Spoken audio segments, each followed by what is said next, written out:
আসসালামু আলাইকুম ভিউয়ার্স। আমি আমার কবুতরের জন্য একটা 40 কেজির মিক্সচার তৈরি করলাম।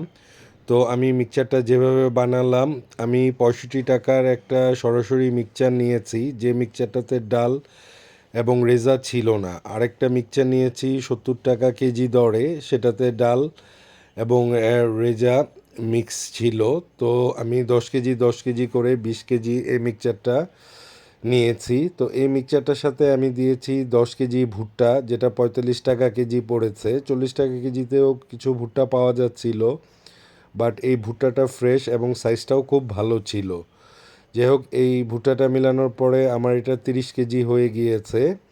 তো সাথে আমি লাল এবং সাদা গম নিয়েছে 55 টাকা কেজি, এবং লাল গমটা নিয়েছে 45 টাকা কেজি। এই যে লাল গমটা দিয়েছি, দিয়ে আমি পুরোটা ভালো মতো মিক্স করে আমার অ্যাভারেজ 58 টাকা কেজি পড়েছে। যাই হোক, এটা কিছুদিন আমার কবুতরকে দিব।